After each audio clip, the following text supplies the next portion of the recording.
Whether the Atlanta Falcons nailed every pick in the 2026 draft, this is what it could look like. My savage, Moneymane in the thing of a T and playing no games. Should I already know my name when I speak NCC flame. Got my YouTube poppin', man. Like, subscribing, everything in between. You already know Moneymane. You already know my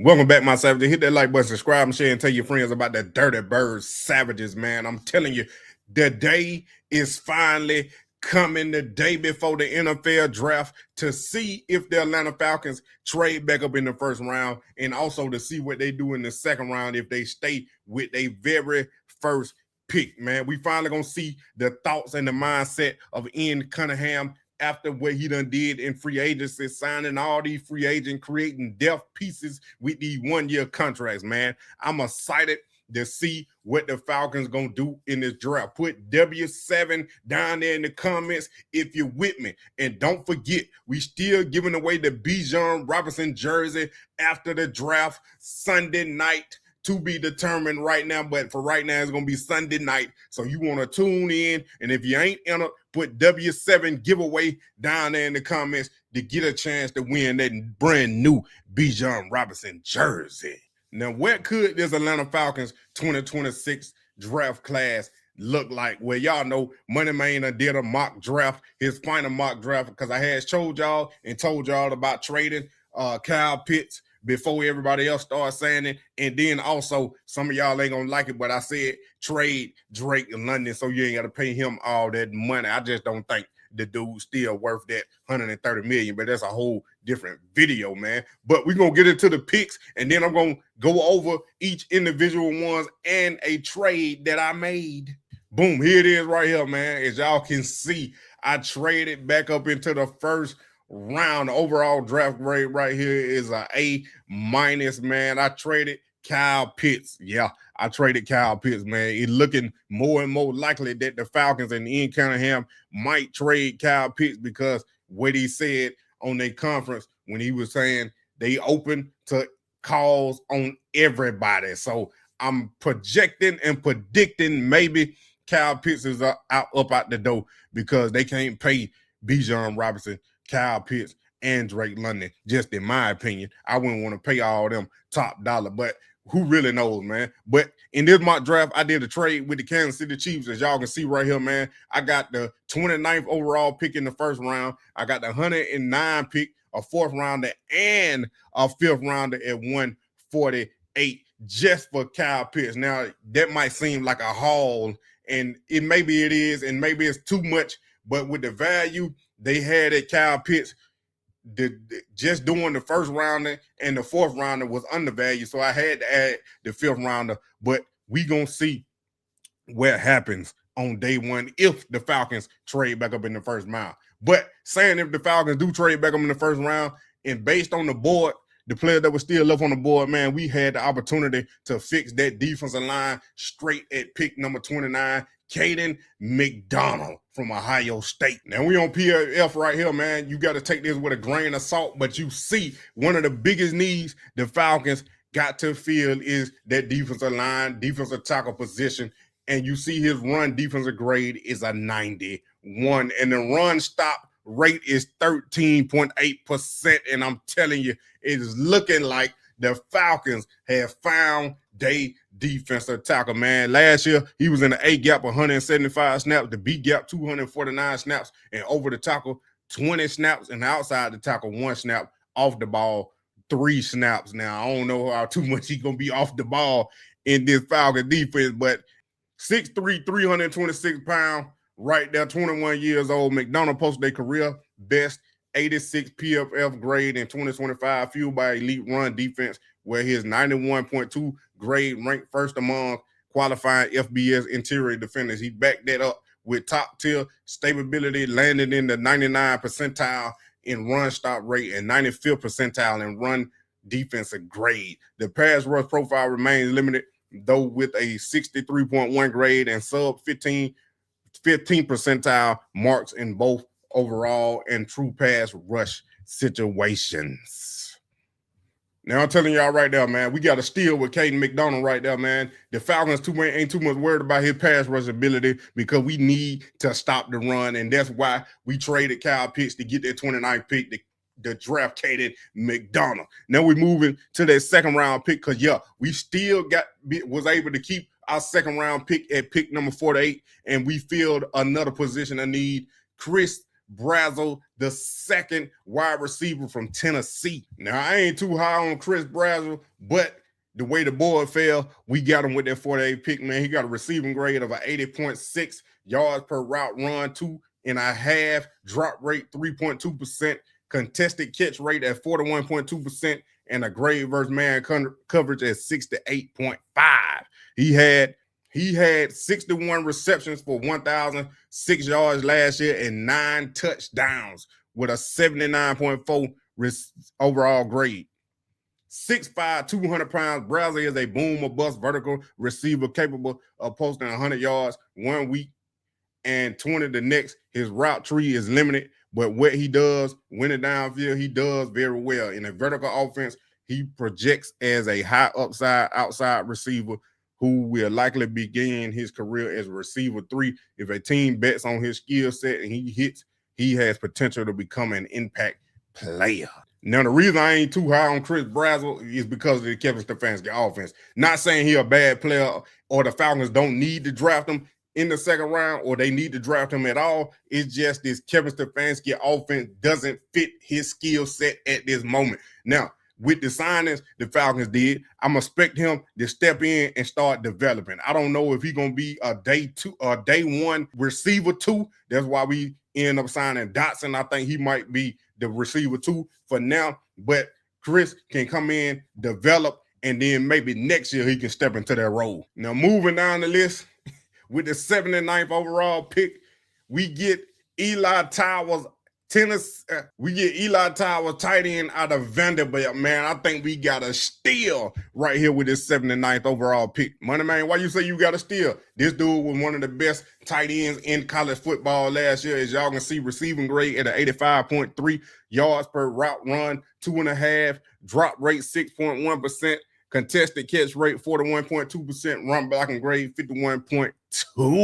We need somebody to replace Kyle Pitts after we done traded him away for that 29th overall pick. As you can see right here, man, last year he had 62 receptions for 769 yards and 4 touchdowns. 6'4", 235-pound Stowers is a natural, versatile athlete with a high usage rate over the past 2 seasons, projecting to a contributing NFL role. He is best utilized as a backfield or big slot option rather than an inline blocker where his impact is limited. Now, like I said, man, I think we got him at a steal, replacing Kyle Pitts with the 79th overall pick and getting Eli. I think that was the perfect pick at that moment right there, man, because he's young, he athletic, versatile, and maybe he can do everything that we wanted Kyle Pitts to do, but we ain't paying him the big bag.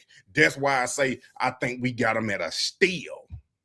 And also, the Kevin Stefanski offense is catered to the tight ends. So adding another young tight end to this roster, adding another young tight end to this roster, I think is a good thing. He maybe can step in as the tight end 1 or tight end 2, depending on where Austin Hooper is and what he does. But like I said, Kevin Stefanski loves running these tight end sets, so he will be on the field regardless. Then we down to pick 109. We got Dante Lawson, linebacker out of Alabama. Dante Lawson, man, out of Alabama, linebacker. The Falcons had to replace Kaden Ellis, man. They lost a good linebacker in free agency because they didn't want to pay him all that money. So we get a little younger and maybe at the same time a development player that ain't got to play right now. As y'all can see, pass rush grade 57.7, run defensive grade 83.6, coverage grade 69.3, average depth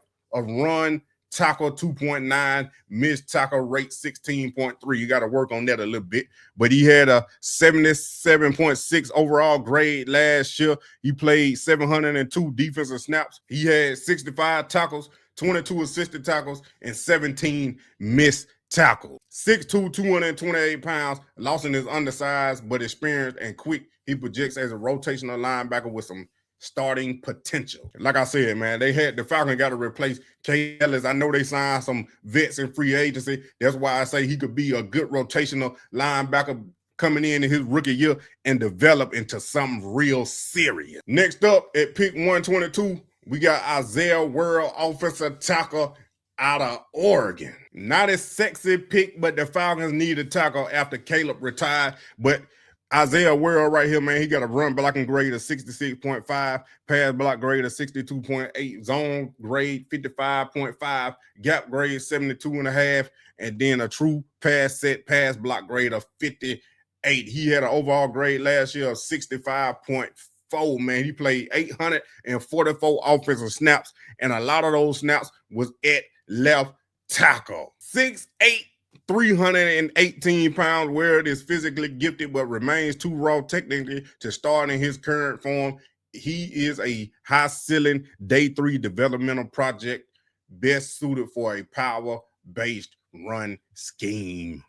Just like, I think this is a good pick, man, to help get depth on the offensive line after one of the players just retired. I know they signed Taylor. They feel that need, but you still need to get younger, man, because I told y'all I ain't really like that Taylor signing just because of he penalty prone bad. But to get a development player that can probably rotational in, like I said, you don't need a lot of these guys that play right now based on what the Falcons did in free agency for as signing vets for depth. So this would be a good pick for the future. And next we got with the 148 pick, LT Overton, edge out of Alabama. This is one of the picks that we got from the trade. Here we go. LT Overton, edge out of Alabama with a pass rush grade of 64.8, run defensive grade 64.7, true pass set pass rush grade 68.9, pass rush win rate 8.8%, run stop rate 9.7%. Now, in 2024, he had one of his best seasons, but last year in 2025, he had a 64.2 overall grade, played 483 defensive snaps, had 5 sacks, 2 quarterback hits, 17 hurries, and 1 batted ball. 6'5", 278, Overton fits best as a 3-4 defensive end with inside-out versatility. He can contribute in a 4-3 as a power end, but his lack of bend and stride length limits his ability to consistently threaten the edge. Now, y'all should already know why the Falcons need to draft the edge in this draft, not knowing what's going to happen with James Pierce, man. You know, that incident that happened, that crushed everybody hard after the season he had with 10.5 sacks and finished up as runner-up for Defensive Player Rookie of the Year, man. It's saddening to see that happening, but the Falcons got to move on, and they can't sit back and wait. So this is why we draft a young edge to come fill that depth that we need at the edge where we missing with James Pierce because we don't know what's going to happen with him. Next up, 215, we getting Clay Klubnik, quarterback out of Clemson. Here we got Clay Klubnik, quarterback out of Clemson, with a passing grade of 77.4, intermediate grade 79.7, deep grade 88.6, no pressure grade 82.7, pressure grade 62.6, with an overall grade in 2025 with a 76.5. He had 257 completions, 394 attempts, a 65.2 completion percentage, 2,946 yards passing, 16 touchdowns, and 6 interception with a passing rating of 94.8. 6'2", 210, Klubnik brings high football character and a pretty passing style as a touch passer, but there's a good chance he lacks the physical traits or arm talent to be a long-term starter in the program. He'll have to be an assassin in his pre-snap reads and post-snap recognition to be a starter, but at worst, he'll prefer long-term backup. Now, I find it funny how they had Clay Klubnik and a couple of these other quarterbacks going in the first round before the college football season started last year. So we get Clay Klubnik in the 6th round, taking a quarterback. It really wasn't too much left on the board that I really liked. In the Falcons, I think they need another young backup quarterback, even though I know they signed Trevor Siemian or whoever they signed to be their 3rd quarterback, man. But Michael Penix's future is up in the air, but I do expect the Falcons to draft a quarterback in 2027. I know y'all might not like me, but I do expect that to happen. But to get Clay Klubnik at a big discount and take a fly on a quarterback with in the 6th round, man, I don't see the harm in it, because he could turn out to be, like you said, a long-term backup to where you ain't got to pay him that much, because you don't know what's going to happen with Tua. Is the Falcons going to re-sign Tua after this season if he plays good? If they're going to pick up Michael Penix's 5th-year option? Nobody knows. So we just taking a little bit more insurance. And with our last pick, 231st, Red Murdoch, linebacker out of Buffalo. Here we got Red Murdoch, man, out of Buffalo, linebacker with a pass rush grade of 72.3, run defensive grade of 91.3, coverage grade of 86.5, average depth of run tackle 33.8, missed tackle rate 9.4%. He had an overall grade of 91.2 last year. He played 837 defensive snaps. He had 93 tackles, 42 assists, and 14 missed tackles. 6'1", 240 pounds. Now, I think he might be another steal in the draft, getting this dude in the 7th round, linebacker out of Buffalo, Red Murdoch, man. Y'all see them stats, and y'all see that grade he had on him. I think he can potentially be another steal for the Falcons if they do draft him to add to that linebacker room. Like I said, Kaden Ellis, I know we drafted Lawson earlier, but to get another linebacker to add to this room wouldn't be bad, especially one with that much athletic ability where he can cover and stop the run. And I do like him getting him in the 7th round. Man, the Falcons, I think, could get a steal if they can get him in the 5th, 6th, or the 7th round. That's somebody I really think the Falcons need to draft. Now, y'all let me know how I did, man. I think I did pretty good trying to fix some of the Falcons' needs. I know a lot of y'all ain't going to like that Kyle Pitts trade, but it is what it is, man. It's a business. Kyle Pitts ain't really lived up to what we thought he was going to be, that unicorn, that nickname everybody had got him. But I'm just saying, this is a mock draft. Do I want the Falcons to trade Kyle Pitts? No, I don't. I really do want them to re-sign him, but for the right price, because they do got to pay Drake London and Bijan Robinson, man. But I think Kyle Pitts can really eat in this Kevin Stefanski offense if he's still on the Falcons. But if he's not, which may be more than likely Ian Cunningham leading to, because it's reports that keep coming out, I can see the Falcons maybe getting another 2nd round pick for Kyle Pitts, but y'all see I finagled and got a 1st rounder. And then we filled a lot of needs and got some secret deep players, I think, some steals in this draft, and where we got these players at, man. But tell me how y'all like this and what y'all would do, or who y'all would change, or who y'all would draft, or your full mock draft. Whatever it is, man, leave it down in the comments. And don't forget, we will be live right here on Dirty Bird Savages for the draft all 3 days of the NFL draft to see what the Falcons do. So stay tuned, man. Hit that like button, subscribe, and share, and tell your friends about the Dirty Bird Savages. You already know what time it is. My savages! Moneymane in the thing of a T, ain't playing no games. Should already know my name when I speak NCC flame. Got my YouTube poppin', man. Like, subscribe, and everything in between. You already know Moneymane. You all